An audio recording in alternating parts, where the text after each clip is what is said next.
تو یہ وہی عقیدہ ہوا، دیتے ہیں، دیتے نہیں، دلاتے ہیں۔ بھائی فلاں کے پاس کیوں دیتے ہو؟ وہ بھائی خود سے تھوڑی دیتے ہیں، وہ اللہ سے دلاتے ہیں۔ یہ بالکل یہ تلبیہ کے اندر جو ترمیم ہے نا، یہ وہی مشرکانہ ترمیم آج بھی ہے۔ کہتا بھائی بزرگ غیب نہیں جانتے، نہیں جی اللہ کے نبی بھی عطا سے جانتے ہیں۔ انا للہ و انا الیہ راجعون۔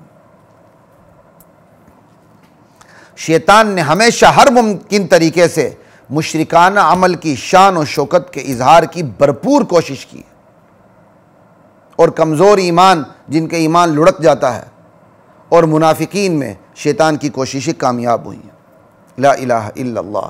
تو یہ میں آپ کو یہ بتا رہا تھا، شرک قربانی جو ہے وہ توحید کا عملی اظہار ہے، ٹھیک ہے؟ یہی قربانی اللہ کے علاوہ کسی اور کے لیے ہو وہ شرک کا عملی اظہار ہے۔ تو اللہ تعالیٰ نے شرک کے زور کو توڑنے کے لیے توحید کے جہاں جہاں بنیادی وہ اعمال تھے جس سے توحید کی شان و شوکت کا اظہار ہوتا ہے، خصوصیت سے اسلام نے، قرآن نے اس کو فوکس کیا، اور جہاں جہاں شرک کی شان و شوکت کا اظہار ممکن تھا، خصوصیت سے اللہ تعالیٰ نے اس کا زور توڑا ہے۔ مشرکین کی شرک کی مثالیں دی ہیں کہ تم نے یہ کام نہیں کرنا، تاکہ شرک کی شان و شوکت سامنے نہ آئے، باطل شان و شوکت۔ لا الہ الا اللہ۔ اس حوالے سے میں آپ کے سامنے چند باتیں رکھوں گا۔ قربانی کی تو میں نے آپ کو مثال دے دی، تلبیہ کے میں نے آپ کو مثال دے دی، چند چیزیں آپ کے سامنے رکھتا ہوں جس سے توحید کی شان و شوکت کا اظہار ہوتا ہے، اور اسی میں ذرا سی غلطی ہو جائے تو توحید کی بجائے شرک کی شان و شوکت کا اظہار ہوتا ہے، اور پھر اس کی سزا اللہ نے یہ رکھی کہ بندہ ہمیشہ کے لیے رندہ درگاہ ہو کر ہمیشہ کے لیے جہنمی بن جاتا۔ تحلیل و تحریم۔ تحلیل و تحریم کیا مطلب؟ عقیدہ تحلیل و تحریم، حلال کرنے کا حق اللہ کو ہے، اور کسی چیز کو حرام کرنے اور رکھنے کا حق بھی اللہ کو ہے۔ حلال چیز کو حرام کرنا، حرام چیز کو حلال کرنا، حلال کو حلال رکھنا، حرام کو حرام رکھنا، یا مخصوص وقت میں حلال کو حرام کر دینا یا مخصوص وقت میں حرام کو حلال کر دینا، یہ کام بھی صرف اللہ ہی کو جچتا ہے، اللہ کے سوا کسی کو نہیں جچتا، چاہے اس کا تعلق عبادات سے ہو، چاہے اس کا تعلق معاملات سے ہو، عقائد سے ہو۔ تحلیل و تحریم یہ بنیادی عقیدہ ہے، لا الہ الا اللہ۔ اب یہ دیکھیں، تحلیل و تحریم کے حوالے سے میں پہلی بات کرتا ہوں، چند چیزیں جو اللہ تعالیٰ نے قرآن کریم کے اندر بتائیں، ان میں سے جو قرآن کریم میں بتائیں ان میں سے چند مثالیں آپ کے سامنے رکھتا ہوں۔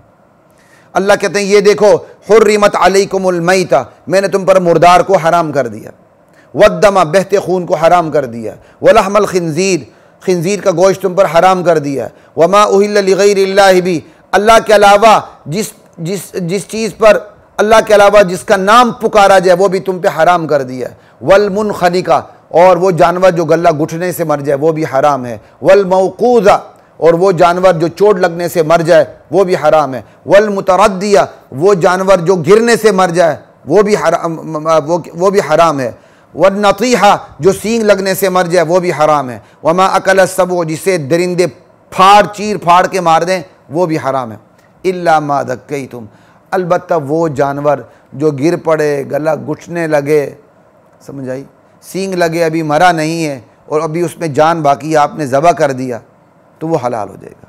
وما ذبح علی النصب، اور غیر اللہ کے آستانوں پر ان کی تعظیم کے لیے جو بکرے چھترے جانور ذبح ہوتے وہ بھی حرام ہے۔ وما ذبح علی النصب، نصب اس پتھر کو کہتے ہیں، وہ اس جگہ کو کہتے ہیں جو پتھر وغیرہ سے بنائی جاتی ہے اور جو بتوں کے پاس ہوتی تھی، مشرکین وہاں جا کر اپنے جانوروں کو ذبح کرتے تھے۔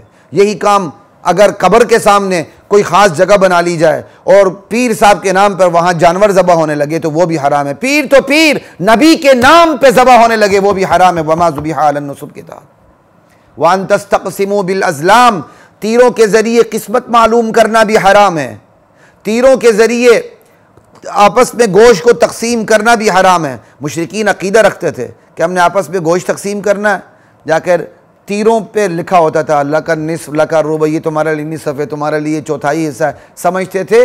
دراصل یہ جو بت ہے نا، جو بت نمائندہ ہوتے ہیں پیچھے، جو جن بزرگوں کے بت بنے ہوتے تھے، وہ تصرف کر کے ہمارے درمیان گوشت کو تقسیم کرتے ہیں۔ تو یہ تو مشرکانہ عقیدہ ہوا، اس لیے کہا یہ حرام ہے۔ یا تیر کے ذریعے قسمت معلوم کرنا، یہ کام کرنا ہے افعل لکھا ہوا، نہیں کرنا لا تفعل، کچھ بھی نہیں لکھا ہوا دوبارہ قرآن دازی ہو جائے، کہا یہ بھی حرام ہے۔ ذالکم فسق، یہ 11 محرمات اللہ نے یہاں ذکر کی ہیں، میتہ سے لے کر وان تستقسموا بالازلام تک، کہا یہ 11 محرمات ہیں، ان کو حلال نہ جانو، ان کو حلال جاننا کفر ہے۔ سمجھ آئی بات کی؟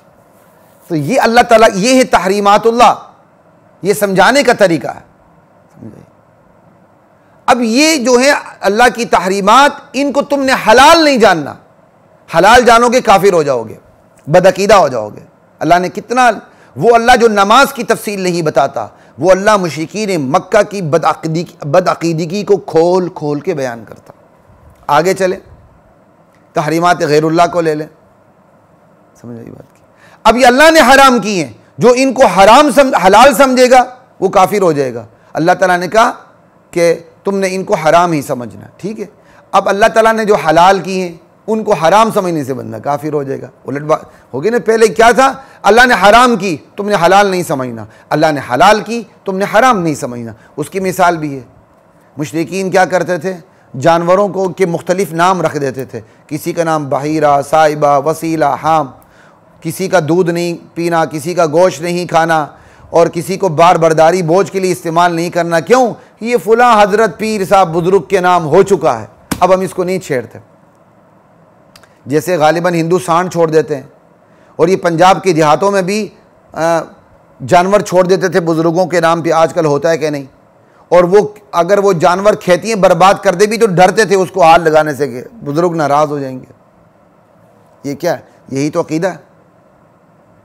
تو قرآن کریم کہتا ہے ما جعل اللہ من بحیرۃ ولا سائبہ ولا وصیلۃ ولا حام ولکن الذین کفروا یفترون علی اللہ الکذب۔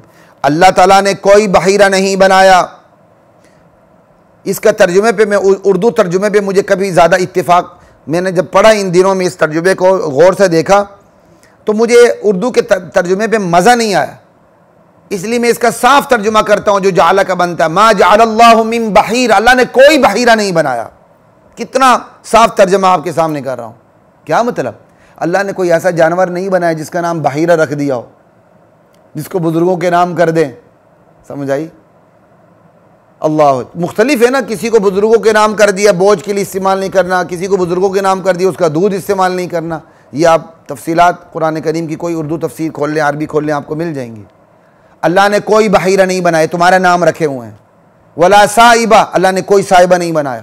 ولا وصیل، اللہ نے کوئی وسیلہ نہیں بنایا۔ ولا حام، اللہ نے کوئی حام نہیں بنایا۔ ولکن الذین کفروا یفترون علی اللہ الکذب، لیکن یہ کافر لوگ اللہ پر افترا کرتے ہیں، جھوٹ باندھتے ہیں کہ یہ اللہ نے ہمیں حکم دیا ایسا کرنا۔ لا الہ الا اللہ۔